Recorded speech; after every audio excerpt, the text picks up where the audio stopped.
My name is Amelia Harrington, and I'm 29 years old. 3 years ago, I walked away from my family and never looked back. I had built my own life as a software engineer in Seattle, far from my parents' Boston estate and their precious golden child, my sister Cassandra.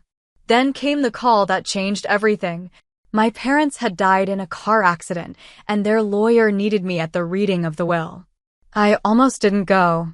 Why would I? They had signed everything over to Cassie years ago.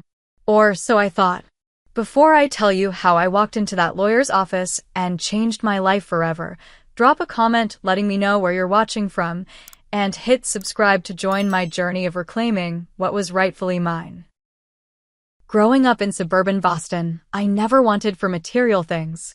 My parents, Harold and Eleanor Davidson, had built Davidson Properties into one of the most successful real estate development companies in New England.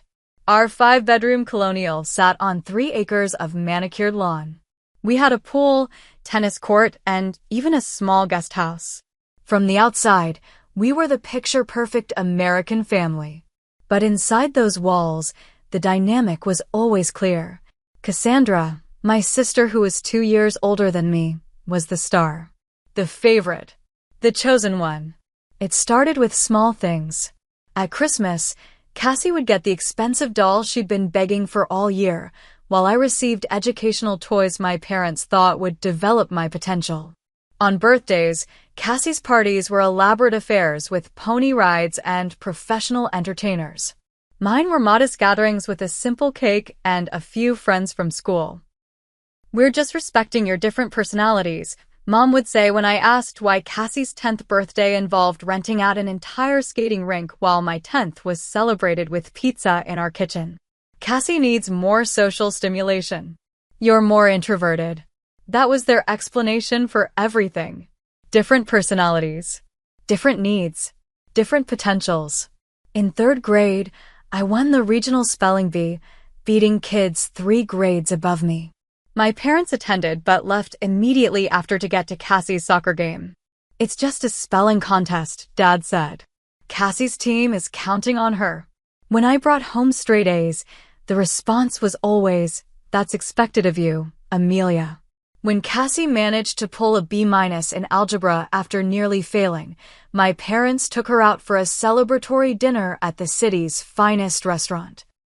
"You have to understand your sister struggles with math," Mom explained when I asked why my achievements were taken for granted while Cassie's mediocrity was celebrated. "We need to encourage her when she puts in effort." I threw myself into academics, thinking maybe if I was exceptional enough, they'd finally see me. I joined every academic club, entered every competition, graduated valedictorian. At my graduation speech, I looked out to see my parents checking their watches. Cassie had an equestrian competition that afternoon. MIT accepted me with a partial scholarship. I needed my parents' help for the remainder, but they balked. Business school would be more practical, Dad insisted. "You could join the family company after graduation." "But I want to study computer science," I argued. "The tech industry is the future." Mom's lips thinned. "Amelia, we've already discussed this. Cassandra will be attending Wharton in the fall. She'll be the one taking over Davidson Properties eventually. You need to be realistic about your place in the family." That was the first time they'd stated it so plainly. Cassie would inherit everything. It had been decided long ago. I took out student loans. I worked part-time jobs. I ate ramen and lived in a tiny apartment with 3 roommates, and I excelled. By senior year, I had job offers from major tech companies. I chose a promising startup in Seattle, partly for the opportunity and partly for the distance from Boston. I built a life there, made friends, advanced in my career, found success on my own terms. Then came my cousin Natalie's wedding 3 years ago. I couldn't avoid returning home. My parents insisted I stay at the family house rather than a hotel. "We never see you anymore," Mom complained. "Would it kill you to spend time with your family?" The dinner the night before the wedding was when everything exploded. Dad clinked his glass and stood, beaming with pride. "We have an announcement," he said. "As you all know, Davidson Properties has been growing steadily. We're expanding into commercial developments along the eastern seaboard. And it's time we start planning for the future. So we're pleased to announce that Cassandra will be officially joining the company as Executive Vice President of Development, with the intention of taking over as CEO when I retire in 5 years. Everyone applauded. Cassie smiled modestly, though I could see the triumph in her eyes when she glanced my way. "What about Amelia?" asked my Aunt Grace. "Will she be joining too?" Mom laughed lightly. "Oh, Amelia has her computers in Seattle. She's made it clear she's not interested in real estate." I sat there, frozen. They had never asked me. Never even considered that I might want a place in the family business. They had been grooming Cassie for years while telling me I needed to be realistic about my place. I excused myself from the table and went to the study to catch my breath. Dad followed me. "You know this is how it had to be," he said, not unkindly. "Cassie has the personality for this business. The charm, the social skills. You're brilliant, Amelia, but you're too analytical, too rigid. This business is about relationships, intuition. Your sister feels the market. You analyze it to death." "You never gave me a chance," I said quietly. "You decided when we were children that she was the heir and I was the spare. And you've been justifying it ever since." Dad's face hardened. "This attitude is exactly why you wouldn't succeed in this business. You take everything so personally. Business isn't personal. Except when it's family business," I replied. "Then it's nothing but personal." That was the last real conversation I had with my father. The next day at the wedding, I maintained a polite facade. The day after, I flew back to Seattle and blocked my parents' numbers. 3 years of silence followed. 3 years of building my life without the weight of their expectations and disappointments. Until the call from Mr. Thornton, the family lawyer, informing me that Harold and Eleanor Davidson had died when their car skidded off an icy road on the way home from their anniversary dinner. And that, despite everything, I needed to be present for the reading of the will. The dinner that ended my relationship with my family wasn't just about the business announcement. It was the culmination of a lifetime of feeling invisible in my own home.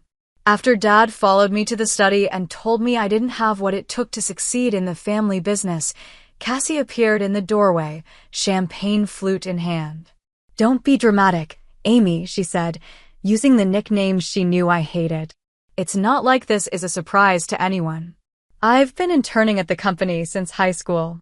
"While I was actively discouraged," I replied. She rolled her eyes. "You never showed interest. You were always buried in your coding projects or whatever." Because every time I expressed interest in the business, I was told it wasn't my strength, I said. "It's hard to show interest when you're constantly being redirected." Cassie sighed dramatically. "Look, we all have our lanes. Mine is business. Yours is technical stuff. That's just how it is." Dad nodded. "Cassandra has been preparing for this her entire life. She majored in business.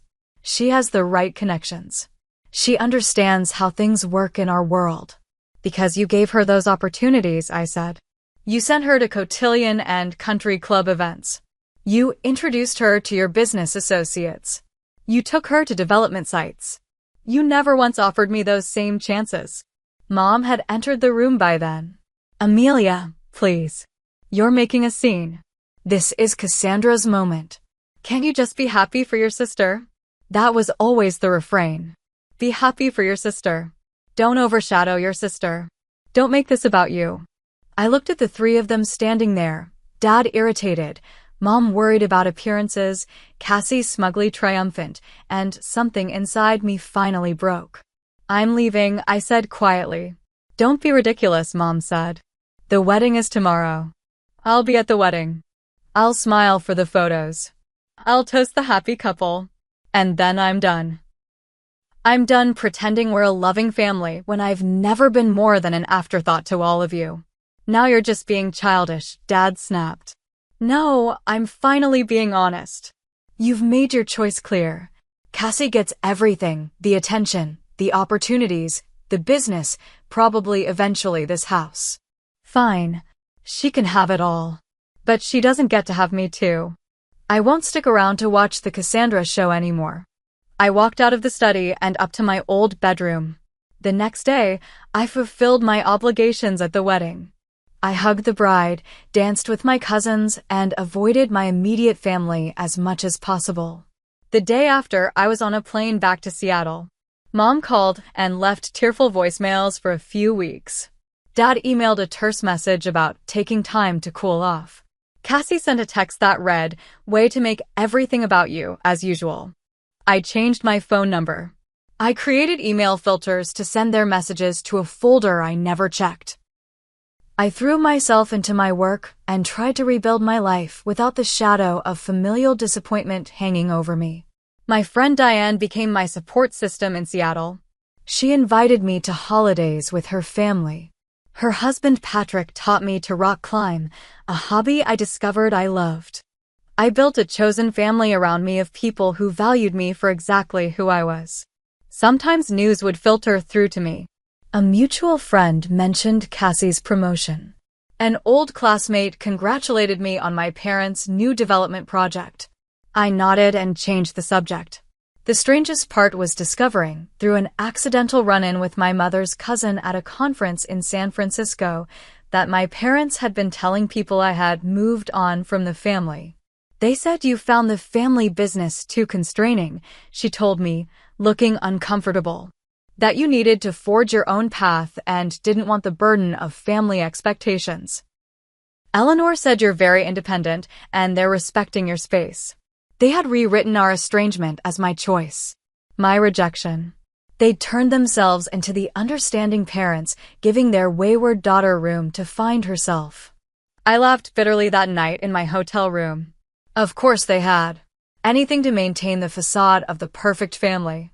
Anything to avoid admitting they had driven their younger daughter away through years of favoritism and dismissal. When Grace, my aunt, called to tell me about the accident, I felt nothing at first. Just a hollow emptiness where grief should be. They were coming home from celebrating their 35th anniversary, she said, her voice breaking. The roads were icy. Harold lost control of the car on a curve. They were killed instantly. "I'm sorry," I said automatically. "The funeral is on Saturday," she continued. "Cassandra is handling the arrangements. She wasn't sure if you'd want to be involved." Of course she wasn't. Cassie had probably been enjoying having our parents all to herself these past 3 years. "I'll book a flight," I said, surprising myself. 2 days later, I received the call from Mr. Thornton. "Miss Harrington," he said, his voice formal. "I'm the Davidson family attorney. I understand you'll be in Boston for the funeral. We'll need you to stay for the reading of the will on Monday morning. Is that necessary?" I asked. I assumed everything would go to Cassandra. There was a pause. "It would be in your best interest to attend," he said carefully. "There are matters that concern you directly." I almost declined. What was the point? But something in his tone made me curious. "Fine," I said. Monday morning. What I didn't know then was that Monday would change everything. That the carefully constructed narrative of my family would crumble.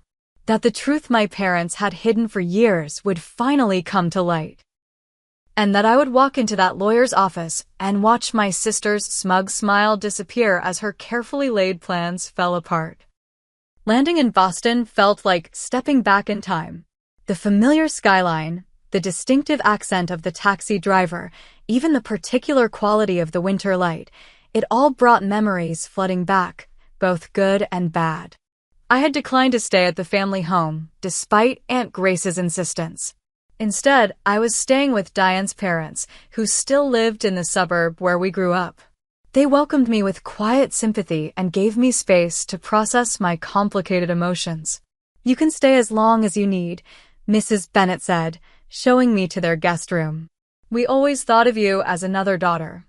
I thanked her, throat tight with unexpected emotion. The Bennetts had always treated me with a warmth my own parents rarely showed. They'd attended my science fairs and piano recitals when my parents were busy with Cassie's events. The day before the funeral, I decided to visit my old neighborhood. I drove past our family home, a stately colonial set back from the road. The sight of it sent a pang through me, not of longing exactly, but of something unresolved. I continued to the local coffee shop, the daily grind, where I used to study during high school. It had barely changed. Same worn leather armchairs, same chalkboard menu, same smell of coffee and cinnamon. I was waiting for my order when I heard a familiar voice. Amelia? Is that you? I turned to see Kate Fletcher, my high school chemistry lab partner. We'd never been close, but we'd been friendly. Kate, hi, I said, accepting her quick hug. How are you? I'm good. Teaching chemistry at our old high school now, if you can believe it. She paused, her expression shifting to concern. I was so sorry to hear about your parents. Just awful. Thank you, I said automatically. She hesitated. I was surprised to hear you were coming back. After everything. I frowned. What do you mean? Kate looked uncomfortable. Oh, after you moved away. Your parents mentioned you'd moved on from family life. Cassandra said you'd found your own path in tech and didn't really look back. She lowered her voice. There were rumors you had some kind of breakdown after college, that you couldn't handle the pressure of joining the family business. My coffee order was called, giving me a moment to control my expression. When I turned back to Kate, I kept my voice neutral. Interesting version of events. Kate seemed to sense she'd stepped into dangerous territory. Well, you know how people talk. I'm sure it was all exaggerated. I'm sure, I agreed coolly. Nice seeing you, Kate. I left the coffee shop seething. A breakdown? Couldn't handle the pressure? I had graduated top of my class from MIT and helped build a successful tech startup from the ground up. Meanwhile, Cassie had been handed a vice presidency at our parents' company without having to prove herself. My next stop was the cemetery. I needed to see my parents' graves before the funeral to have a private moment with my complicated feelings. Their plots were in the family section of Oakwood Cemetery, under a large oak tree.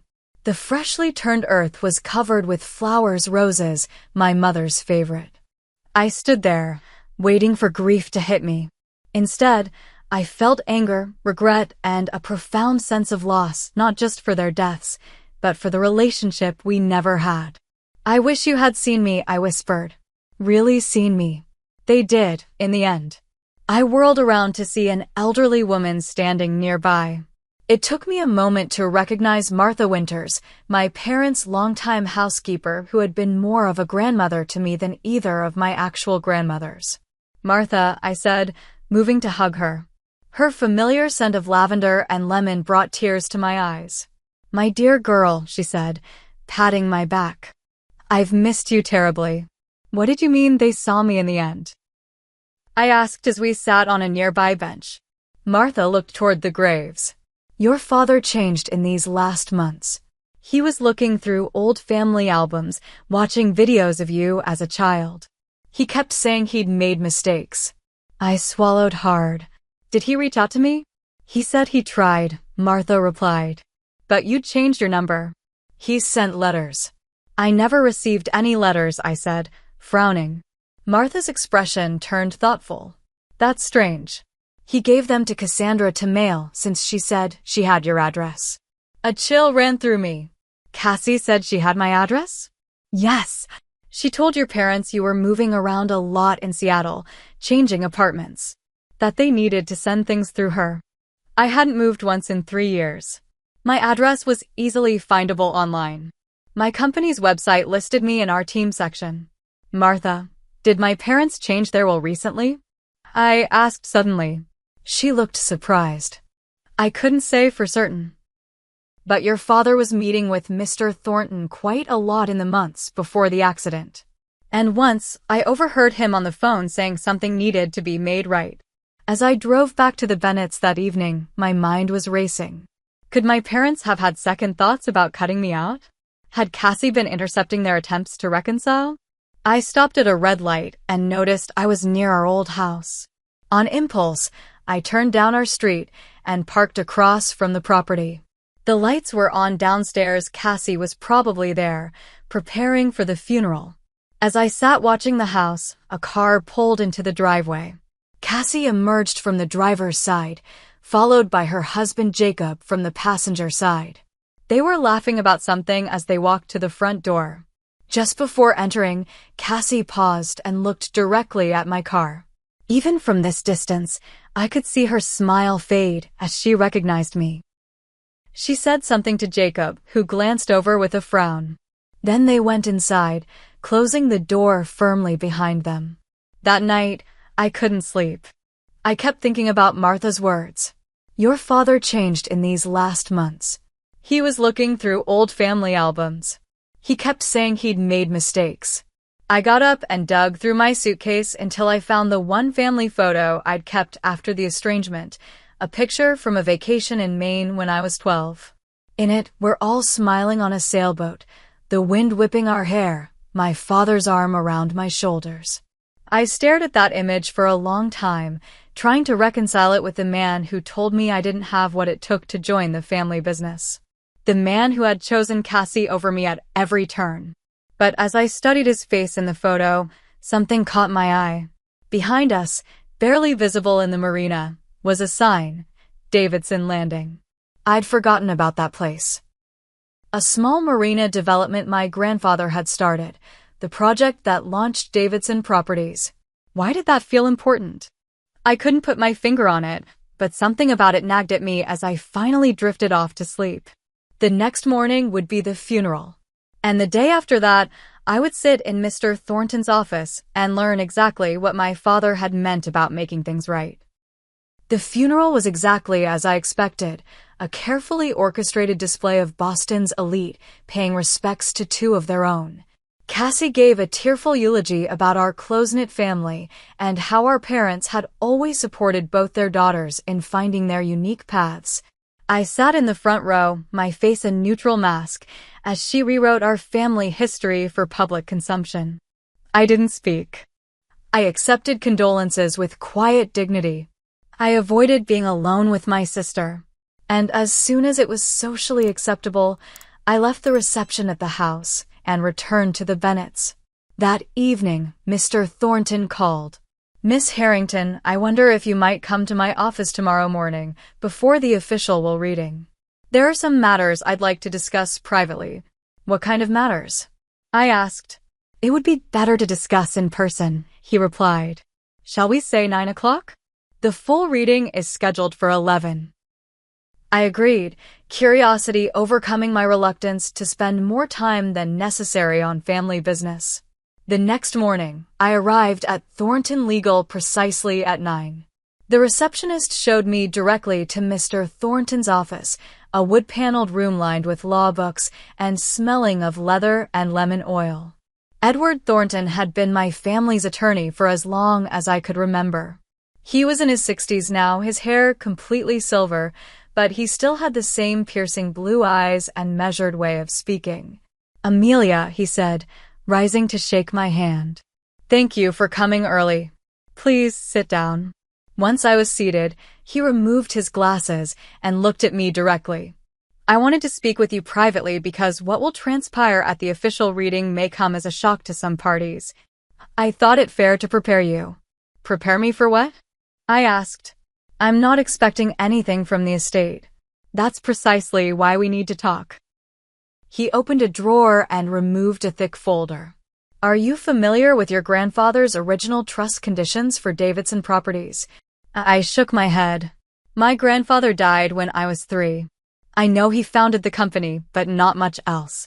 Jonathan Davidson was a remarkable man, Mr. Thornton said. He built the company from nothing, starting with that small marina development in Maine, Davidson Landing. The marina from the photo. I felt a prickle of interest. Your grandfather established a trust to control the company after his death. Your father was named as trustee and CEO, but with specific conditions about succession. He slid a document across the desk. This is the original trust language. I scanned the document, legal terminology making it slow going, until one paragraph jumped out. Upon the retirement or death of Harold Davidson, control of Davidson properties and associated assets shall pass to the heir who demonstrates the qualities Jonathan Davidson valued: integrity, innovation, financial acumen, and commitment to ethical business practices. This determination shall be made by the trustee based on objective evaluation of potential heirs. I looked up. This says nothing about the heir having to be the oldest child. Correct, Mr. Thornton confirmed. Jonathan Davidson believed in meritocracy, not primogeniture. He came from nothing and built his success through hard work and innovation. He wanted the company led by whoever would best honor those values, regardless of birth order. Did my father know this? Of course. But over time, he and your mother developed their own ideas about succession. They believed Cassandra's personality was better suited to the business. I felt the familiar sting of that assessment. So they groomed her from the beginning. Yes, but about 6 months ago, your father came to see me. He brought this. He handed me a sealed envelope. He asked me to give it to you after his death, whether or not you attended the will reading. With slightly shaking hands, I opened the envelope and unfolded the letter inside. Amelia, asterisk. If you're reading this, I'm gone and I've lost the chance to say these things to you in person. That's my fault. I let pride and stubbornness keep me from reaching out properly after our falling out. Asterisk. I've been watching your career from afar. The innovation you've brought to your company, the ethical approach you've taken to technology development, the financial success you've achieved through your own merit rather than family connections. You are your grandfather's granddaughter in every way that matters. Asterisk. Cassandra has qualities that your mother and I valued: social grace, charm, the ability to make people feel at ease. But we were wrong to prioritize those over the core values that built Davidson Properties. Your sister lacks your integrity and vision. I've come to see that she views the company as an entitlement rather than a responsibility. Asterisk. I've tried to contact you many times over the past year. I sent letters. I called numbers that were disconnected. I even drove by your office in Seattle last spring, but lost my nerve when I saw you through the window, looking so confident and successful without us. Asterisk. I'm working with Edward to make things right. By the time you read this, changes will have been made to honor your grandfather's original intentions. Asterisk. I hope someday you can forgive me for not seeing sooner what should have been obvious from the beginning. Asterisk. With love and regret. Asterisk. Dad. Asterisk. I folded the letter, fighting back tears. He tried to contact me. Many times, Mr. Thornton confirmed. He was quite distressed when his letters went unanswered. I never received them, I said. Martha mentioned Cassie was supposed to mail them. Mr. Thornton's expression tightened. I see. That's concerning but not entirely surprising given what else we discovered. He produced another document. After your father's change of heart, we conducted an audit of company operations. We found evidence that Cassandra has been making some questionable decisions in her role as executive VP. There are indications she was planning to sell off key assets after gaining control. Sell off? But the company has been in the family for generations. Yes, it appears she had arrangements with Meridian Developments to acquire several properties significantly below market value. Meridian's CEO, coincidentally, is a college friend of her husband. I sat back, stunned. She was planning to dismantle the company? Not entirely, but to extract maximum short-term value at the expense of long-term stability. He checked his watch. The others will be arriving soon. There's one more thing you should know. Your father amended his will 3 weeks before the accident. The changes are significant and legally binding. What changes? You'll hear the details at the reading. But I want you to be prepared for Cassandra's reaction. She is not aware of these amendments. As I left his office to wait in a conference room until the official reading, my mind was reeling. My father had recognized his mistake. He had tried to reach out. And now, from beyond the grave, he was about to right a decades-old wrong. For the first time since hearing of my parents' deaths, I felt a real sense of loss. Not just for what had been, but for what might have been if we'd had the chance to reconcile. At precisely 11 o'clock, I was escorted into the main conference room. Cassie was already there, sitting at the large mahogany table with Jacob beside her. She wore an expensive black dress and a pearl necklace that had belonged to our mother. Her eyes widened slightly when she saw me, then narrowed. "I didn't realize you'd be staying for this," she said. "I thought you'd be heading back to Seattle right after the funeral." "Mr. Thornton asked me to attend," I replied simply, taking a seat across from her. Jacob nodded stiffly in my direction. We'd never been close. He came from the same world as Cassie, prep school, Ivy League, country club membership from birth. He'd always treated me with the bemused tolerance of someone humoring a child. Other relatives began filtering in: aunts, uncles, cousins. Several of my parents' closest business associates arrived. Martha slipped in quietly and sat in a corner. She caught my eye and gave me a small, encouraging smile.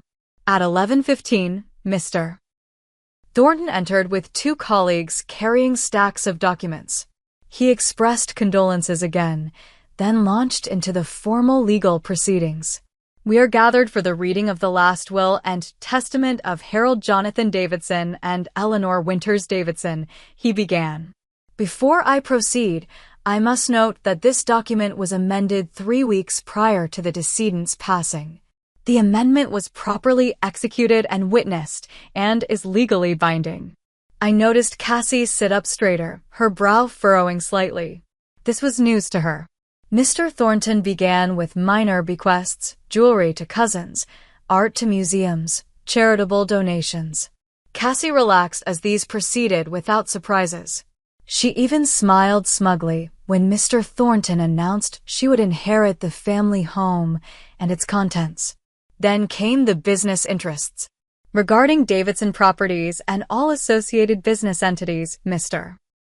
Thornton read, Harold Davidson, in his capacity as trustee of the Jonathan Davidson Trust, conducted a thorough evaluation of potential successors in accordance with the original trust conditions established by Jonathan Davidson. Cassie leaned forward expectantly, her hand finding Jacob's. This evaluation included review of business decisions, leadership qualities, financial acumen, ethical standards, and innovative thinking, Mr. Thornton continued. External consultants were engaged to provide objective assessment. I could feel tension building in the room.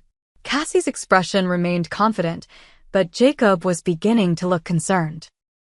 Based on this evaluation, and in accordance with Jonathan Davidson's explicit wishes that the company be led by the heir who best exemplifies the founding values of integrity, innovation, financial responsibility, and ethical business practices, Harold Davidson determined that control of Davidson Properties and associated assets shall pass to. Mr. Thornton paused, looking up from the document to meet Cassie's eyes directly. Amelia Eleanor Harrington. The room went completely silent. Cassie's face froze, her smile faltering and then disappearing entirely. "There must be a mistake," she said finally, her voice tight. "There is no mistake, Ms. Davidson," Mr. Thornton replied. "Your father was quite clear in his determination. The amended will includes a detailed explanation of the evaluation process and findings." "This is ridiculous," Jacob interjected. "Cassandra has been working at the company for years. Amelia hasn't even been in contact with the family." "That is addressed in the addendum," Mr. Thornton said, turning a page. Harold Davidson notes that despite physical distance, Amelia has demonstrated superior business acumen through her work at Next Tech Solutions, where she helped grow company valuation from $10 million to $250 million in 3 years. Her ethical approach to technology development and financial management more closely aligns with Jonathan Davidson's core values. Cassie's face had turned ashen. When was this amendment made? Dad was stressed in his final months. He wasn't thinking clearly. The amendment was executed 23 days before his death, Mr. Thornton replied. Both your parents were evaluated by their physician this same week and found to be of sound mind. Additionally, the trust conditions were not created by your father, but by your grandfather. Your father was simply fulfilling his fiduciary duty as trustee. I don't believe this, Cassie said, her voice rising. Amelia hasn't been part of this family for 3 years. She walked away from everything. She doesn't care about the company or our parents' legacy. That's not accurate, came a voice from the doorway. Everyone turned. I had slipped out during the commotion and now stood in the entrance. This was the moment I had been waiting for, the chance to finally set the record straight. I didn't walk away from the family, I said, stepping into the room. I was pushed out. And when I tried to maintain a relationship on more equal terms, I was systematically isolated. That's not true, Cassie protested, but her voice lacked conviction. Isn't it? I countered. Martha told me Dad tried to contact me multiple times over the past year. Letters I never received. Phone calls to numbers that had supposedly been disconnected. Did you know about those attempts, Cassie? Her eyes darted away. He might have mentioned wanting to reach out. And did you tell him my correct address? Or did you tell him I was moving around a lot and that everything should go through you? Jacob was looking at his wife with dawning comprehension. Cassandra? Did you intercept communications from your parents to Amelia? Cassie's composure was cracking. I was protecting them. She abandoned the family. She would have just hurt them all over again. That wasn't your decision to make, I said quietly. You robbed us all of the chance to reconcile before they died. Mr. Thornton cleared his throat. If I may continue. The will stipulates that Amelia Harrington will assume the position of Chief Executive Officer of Davidson Properties, effective immediately upon acceptance. Cassandra Davidson will retain her current position as Executive Vice President, subject to a 90-day performance review. Cassie stood abruptly. This is a travesty. I'm contesting the will. That is your right, Mr. Thornton acknowledged. However, I should note that your father anticipated this reaction. He left a video statement to be played in the event of a contest. From his briefcase, he withdrew a tablet and placed it on the table. Would you like me to play it now, or would you prefer to reconsider your position? Cassie hesitated, then nodded stiffly. Play it. Mr. Thornton tapped the screen, and my father's face appeared. He looked older than I remembered, more tired, but his eyes were clear and determined. If this recording is being played, he began, it means Cassandra is contesting my decision regarding succession at Davidson Properties. I want to be absolutely clear that this decision was made with full mental capacity and after extensive consideration. He shifted in his chair, leaning closer to the camera. Cassie, I love you. You have many wonderful qualities. But in recent years, I've watched with growing concern as you've made decisions that prioritize short-term gain over long-term stability. The Meridian deal alone demonstrates a willingness to sacrifice the company's future for immediate profit. Cassie's face drained of color.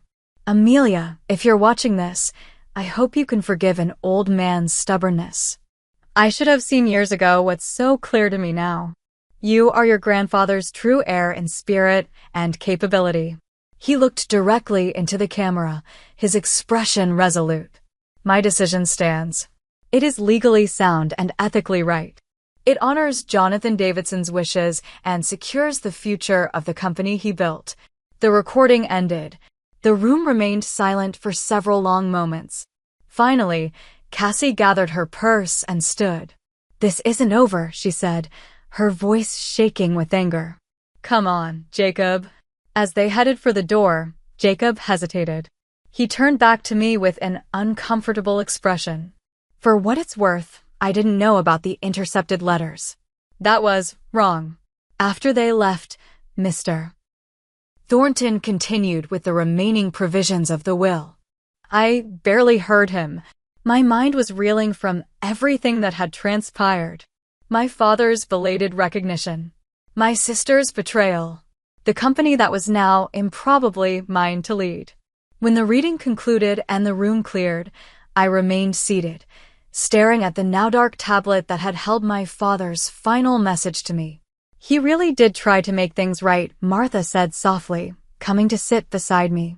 He talked about you often in those last months. He was proud of what you'd accomplished on your own. I nodded, unable to speak past the lump in my throat. What will you do now? She asked. It was the question I'd been asking myself since Mr. Thornton had first revealed my father's change of heart. What would I do with this unexpected inheritance? This company I'd been told for years I wasn't suited to lead? I think, I said slowly, I'm going to honor my grandfather's values. And maybe, in doing that, I'll find a way to make peace with my parents' memory too. Martha patted my hand. Jonathan would have been so proud. And Harold and Eleanor, in the end, were too. As I left the office that day, I knew that the real challenge was just beginning. Cassie wouldn't accept defeat easily. The company would need careful guidance through this transition. And I would need to find a way to balance my life in Seattle with this new responsibility in Boston. But for the first time in years, I felt a sense of rightness, of justice, of coming home to myself. The journey ahead would be difficult, but I was finally walking the path I was meant to travel all along. The day after the will reading, I went to the Davidson Properties headquarters in downtown Boston. The receptionist did a double take when I gave my name. Miss Harrington, we weren't expecting you until next week. I thought I'd get an early start, I replied. Is my sister in? Ms. Davidson is in a meeting with the executive team, she said, looking uncomfortable. She said she wasn't to be disturbed. I think she'll want to see me, I said firmly. Could you please let her know I'm here? Minutes later, I was escorted to the large conference room where Cassie sat at the head of a table surrounded by men in expensive suits. She looked up with barely concealed hostility as I entered. We're in the middle of something, Amelia. I can see that, I replied calmly. I'd like to join, considering this appears to be a strategy meeting for the company I now lead. One of the executives, a silver-haired man I recognized as Walter Pierce, the CFO, looked between us in confusion. I thought Ms. Davidson was handling the transition after your parents. There's been a change, I said, taking a seat opposite Cassie. As of yesterday, I am the CEO of Davidson Properties. Mr. Thornton should have sent the official notification this morning. The executives exchanged glances. Cassie's face flushed with anger. This is a temporary situation, she said tightly. There are legal challenges pending, which you're welcome to pursue, I replied. In the meantime, I'd appreciate being included in all executive discussions. Now, what were you discussing before I arrived? Walter cleared his throat. We were reviewing the Meridian proposal for acquiring the waterfront properties. Ah, yes, the Meridian deal. I opened my tablet. I've been reviewing that proposal.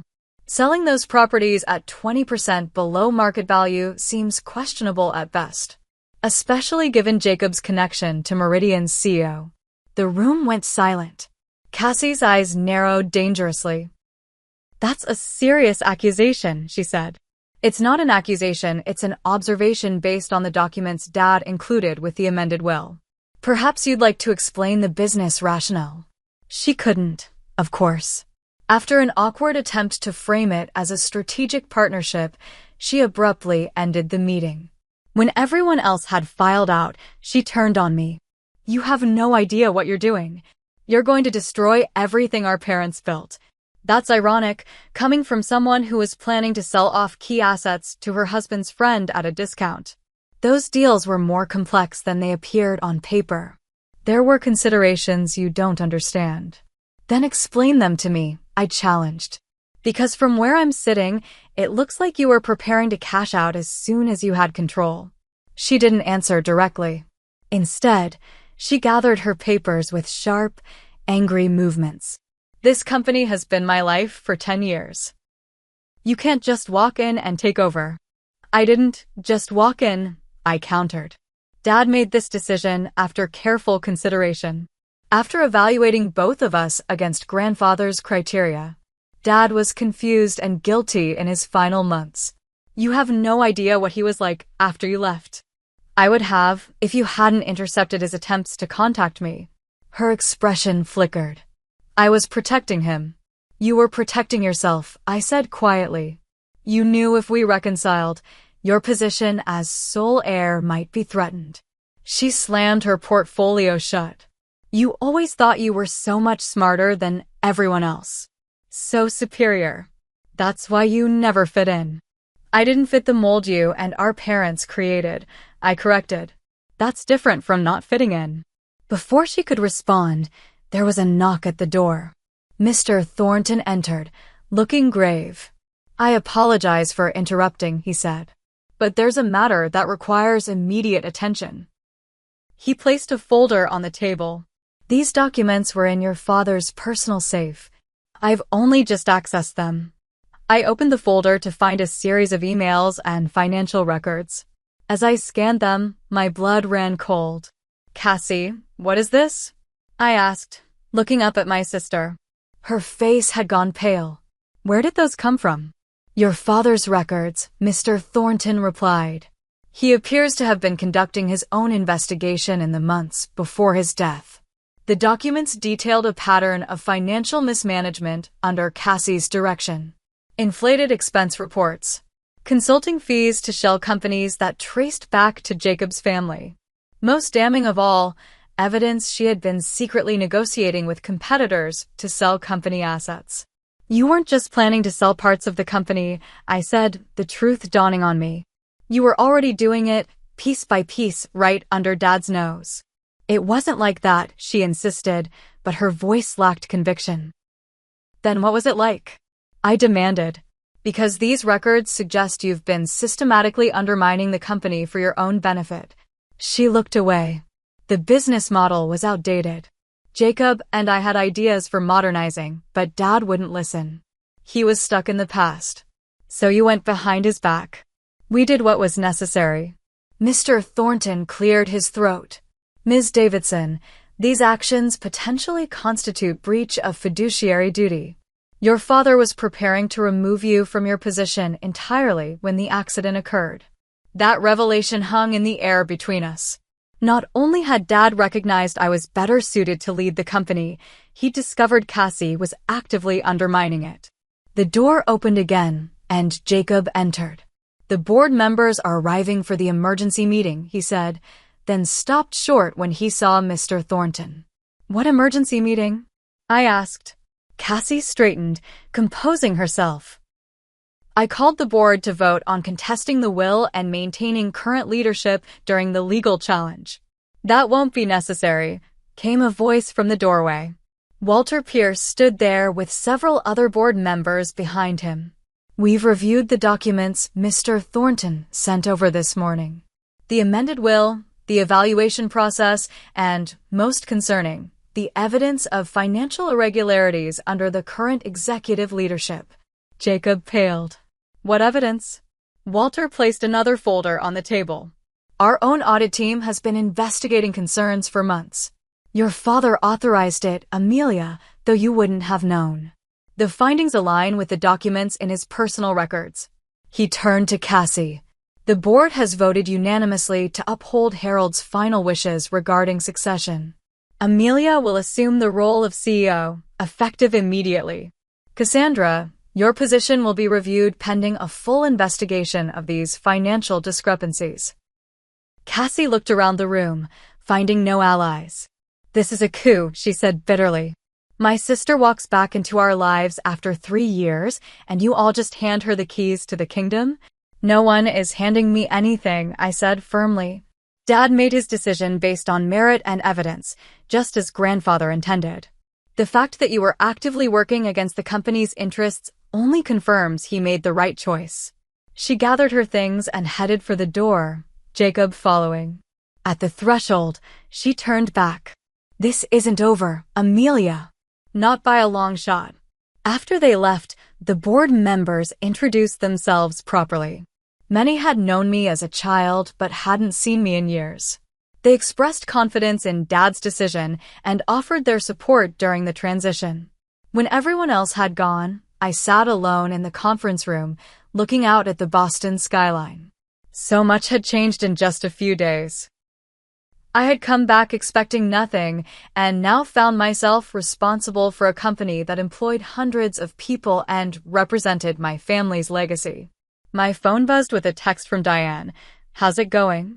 Need an escape plan yet?" I smiled and typed back, "It's complicated, but I think I'm exactly where I need to be." That evening, I returned to the family home, my home now according to the will. Martha was there, having maintained her position as housekeeper through the years of my absence. "I found something you might want to see," she said, leading me to my father's study. On his desk sat a leather-bound journal. "He started writing to you after your falling out," Martha explained. "When he couldn't reach you directly, he put his thoughts here. Said maybe someday you'd read them." I opened the journal with trembling hands. Pages and pages of my father's distinctive handwriting filled the book. Reflections on business decisions. Stories about his early days working with my grandfather. And, most poignantly, his growing realization that he had misjudged me and Cassie all along. October 15th, watched a segment about Next Tech Solutions on CNBC Today. There was Amelia, confidently explaining their innovative approach to ethical data management. In that moment, I saw my father in her eyes, the same passion for doing things the right way, the same clear vision. How did I miss this for so long? Asterisk. November 30th, troubling reports from the audit team about financial irregularities. Cassandra's explanations don't add up. I fear we've made a terrible mistake in how we've positioned the girls all these years. Jonathan would be disappointed in me. Asterisk. January 10th, met with Edward today about amending the will to align with father's original intentions. It's the right thing to do, though I know it will cause pain and confusion. I only hope I have the chance to explain to Amelia in person, and that somehow she can forgive me. Asterisk. The final entry was dated just 3 days before the accident. If you're reading this, Amelia, know that your mother and I are deeply sorry for the ways we failed you. We let our own biases and assumptions cloud our judgment. We saw what we expected to see rather than what was actually there. You deserved better from us. The company will be in good hands with you, better hands than it would have been with your sister or even with me. You are Jonathan Davidson's true heir in every way that matters. I hope someday you can forgive us for taking so long to see it. Asterisk. I closed the journal, tears streaming down my face. The reconciliation I had thought impossible had been within reach. My father had seen the truth before the end. It wasn't everything. It couldn't erase years of favoritism and dismissal, but it was something. A foundation to build upon, even if only in memory. Martha squeezed my shoulder gently. He wanted to make things right. I wish he'd had the chance, I whispered. He did, she replied. You're here now. You know the truth. And you have the opportunity to lead the company according to your grandfather's values. That's what he wanted most of all. As I settled into the study that night, surrounded by the books and artifacts of my family's history, I felt a sense of coming full circle. The journey had been painful, the revelation shocking. But through it all, a truth had emerged that no amount of deception could keep buried forever. Tomorrow would bring new challenges. Cassie would likely fight the will with everything she had. The company needed careful guidance through this transition. And I had my own life in Seattle to consider. But tonight, I allowed myself to feel the bittersweet triumph of vindication. My father had seen me, truly seen me, before the end. And now I had the chance to honor both his belated recognition and my grandfather's original vision. It wasn't the reconciliation I might have hoped for. But it was, in its own way, a kind of justice. The weeks following the will reading were a whirlwind of activity. As expected, Cassie filed a legal challenge, claiming our father had been unduly influenced and lacked mental capacity when making the amendments. Her lawyers requested a temporary injunction to prevent me from taking control of Davidson Properties while the case proceeded. The hearing was set for a Tuesday morning in early March. I arrived at the courthouse with Mr. Thornton, armed with doctor's evaluations, the video statement, and affidavits from business associates who had interacted with our father in his final weeks. Cassie and Jacob sat on the opposite side of the courtroom, not meeting my eyes. The judge, a stern-looking woman in her 60s, reviewed the documents carefully. "Ms. Davidson," she said finally, "I see no compelling evidence of undue influence or diminished capacity. The medical evaluations are clear. Multiple witnesses have attested to your father's sound mind. And his video statement is particularly convincing." She denied the request for an injunction. It was our first victory, but not the end of the legal battle. Cassie's lawyers indicated they would proceed with the full challenge. 2 days later, however, Walter Pierce requested an urgent meeting. "The audit committee has completed its investigation," he told me in my newly occupied office. "The findings are troubling." The report detailed systematic financial mismanagement under Cassie's direction. Beyond the Meridian deal, they found evidence of kickbacks, inflated contracts with friends' companies, and personal expenses charged to business accounts. "The board believes we should present these findings to your sister before proceeding further," Walter said carefully. "A protracted legal battle would be damaging to the company and the family reputation." I agreed. That afternoon, Cassie and Jacob arrived with their lawyer for what they thought was a settlement discussion. Instead, Walter presented the audit findings.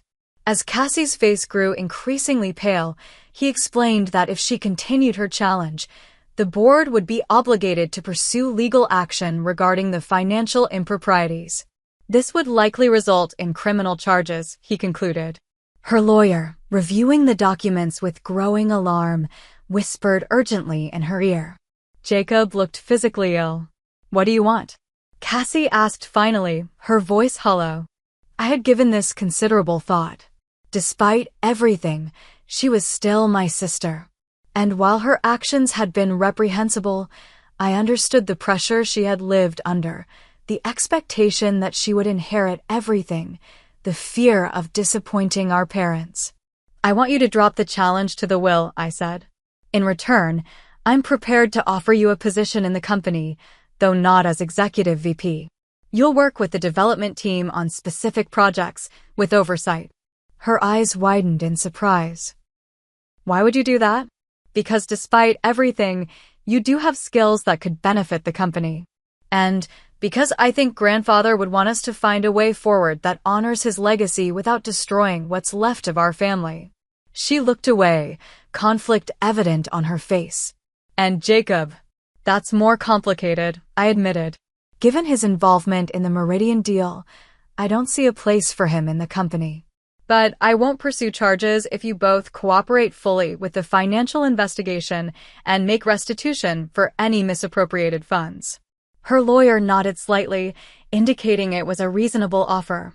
After a long silence, Cassie agreed. The papers were drawn up that afternoon. By evening, her challenge to the will was officially withdrawn. With the immediate legal threat resolved, I could finally focus on the company itself. I spent weeks meeting with department heads, reviewing projects, and learning the intricacies of a business I had been told for years I wouldn't understand. What I discovered was that my technology background gave me unique insights into modernizing Davidson Properties.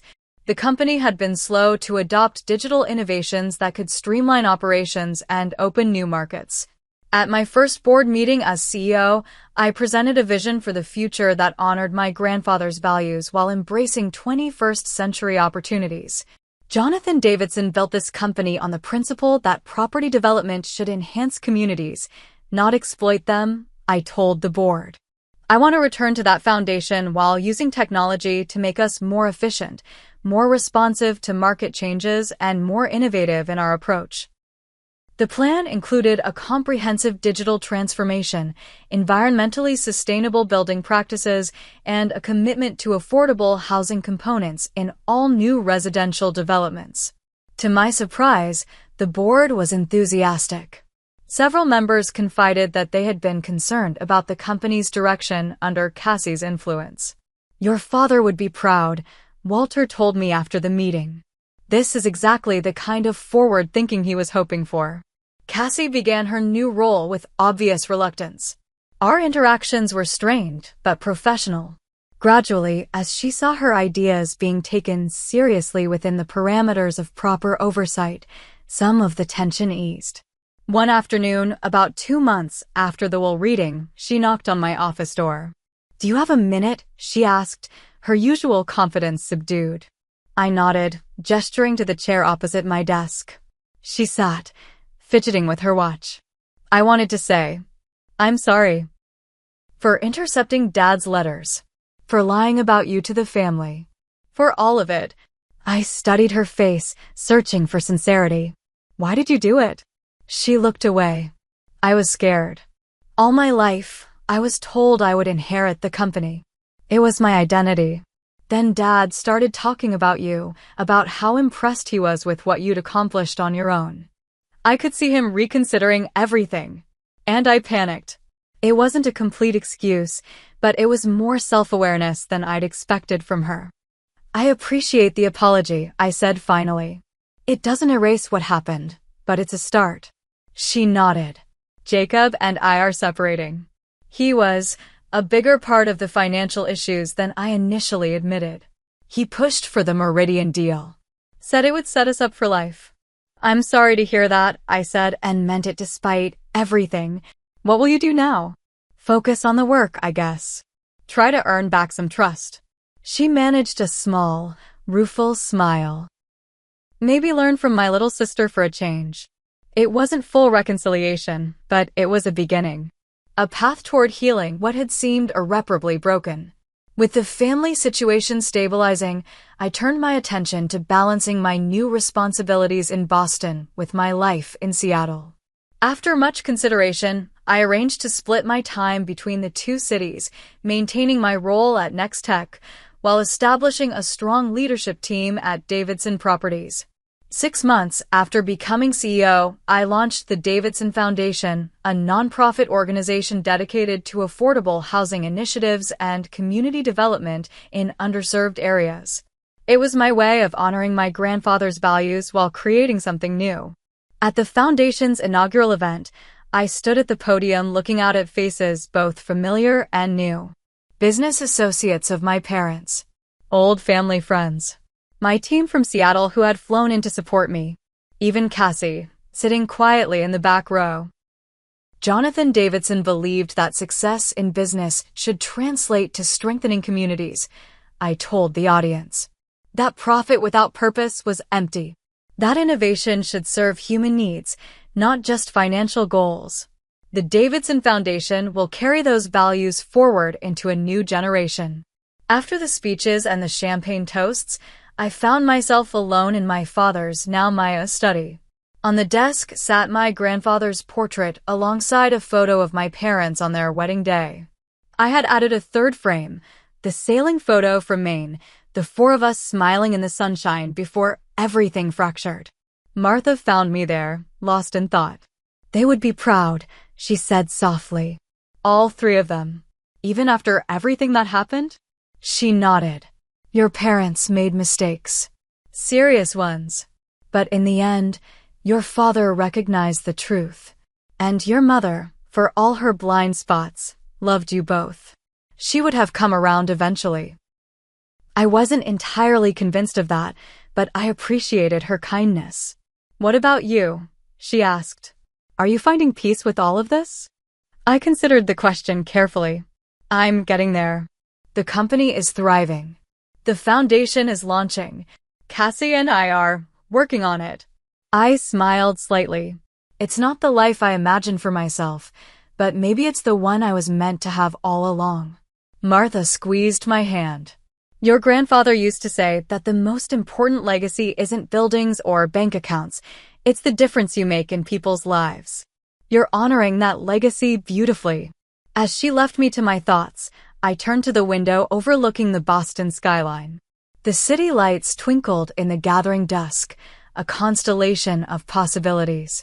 My journey had been complicated, painful at times. The reconciliation I had hoped for with my parents had come too late in one sense, but perhaps just in time in another. Through their belated recognition, I had found my way to a new chapter, one that honored the past while creating something uniquely my own. I thought of my father's final journal entry. You are Jonathan Davidson's true heir in every way that matters, not because of DNA or birth order, but because of values, vision, and integrity. That was the true inheritance, one that couldn't be written in a will or contested in court. The path forward wasn't perfect or easy. There were still wounds to heal, relationships to rebuild, challenges to overcome. But for the first time in years, I felt like I was exactly where I belonged. What about you? Have you ever had a moment when life took an unexpected turn that ended up leading you exactly where you needed to be? Drop a comment below and share your story. And if you found something valuable in my journey, please hit that like button and subscribe to hear more stories of family, redemption, and finding your true path. Thank you for walking this road with me today. I'm grateful for each and every one of you.